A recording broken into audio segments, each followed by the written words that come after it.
안녕하십니까.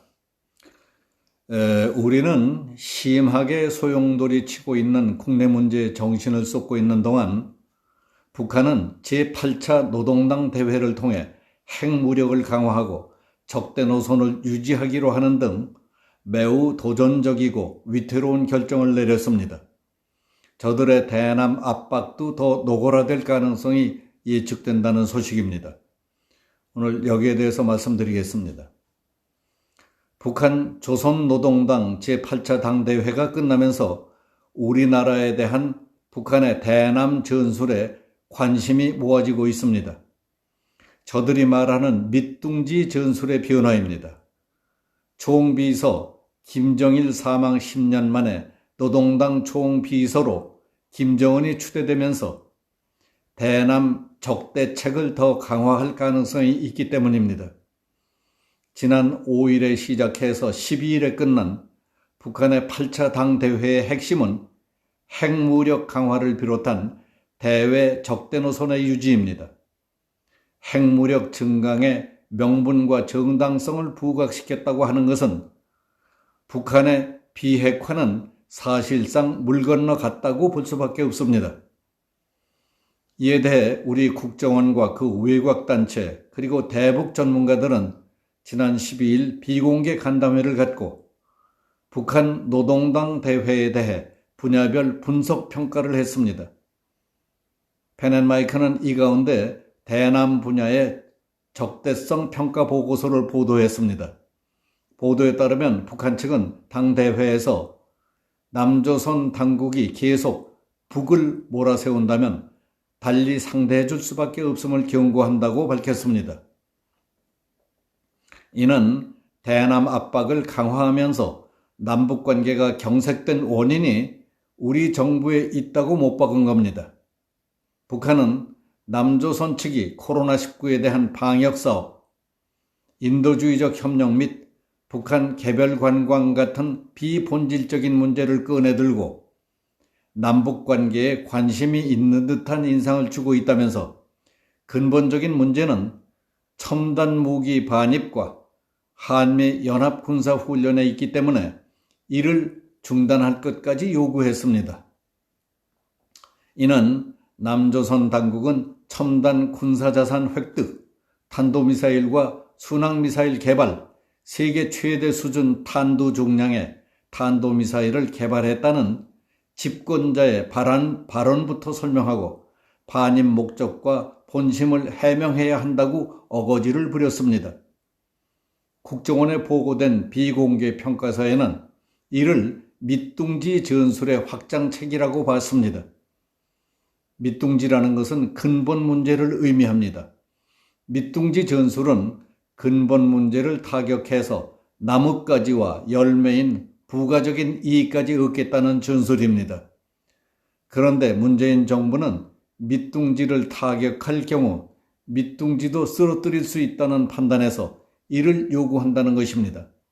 여기에는 핵을 비롯한 무력 사용도 배제되지 않습니다. 이는 조선노동당 규약에서도 확인할 수 있습니다. 조선노동당 규약 전문에는 조국 통일을 위해 강력한 국방력으로 근원적인 군사적 위협들을 제압해서 조선반도의 안정과 평화적 환경을 수호한다는 점을 명시함으로써 무력에 의한 대남 적화 통일 가능성까지 확대해 놓았습니다. 즉 고려 연방제에 의한 통일 방안을 기본으로 하면서도 남조선 혁명 전략의 기본 방침에 따라 무력 통일도 가능하다는 점을 당 규약에 명시함으로써 대남, 대미 압박 효과를 극대화하겠다는 의도로 평가된다는 것이 이번 비공개 대남 적대 방책의 핵심입니다. 이를 종합하면 북한은 문재인 정부가 주력하는 남북관계 개선이 하기에 따라 얼마든지 바뀔 수 있다는 일종의 희망 고문을 통해서 북한 주도의 일방적 관계로 고착시켜 나가겠다는 전략입니다. 북한은 당대회를 시작하면서 노동신문을 통해 인민대중 제일주의 및 자력갱생 등을 거론했습니다. 북한 경제 상황도 일부 언급이 됐지만은 결국 핵무력에 방점을 찍었습니다. 이런 상황에서 이낙연 더불어민주당 대표는 10일 자신의 SNS를 통해 북한은 앞으로 5년 동안 경제 발전을 최우선으로 추진할 것을 분명히 했다. 북한은 미국의 조 바이든 행정부 출범을 앞두고 전략 도발을 하지 않았다. 북한은 대화에 비중을 두고 있는 것으로 보인다는 판단을 내렸습니다.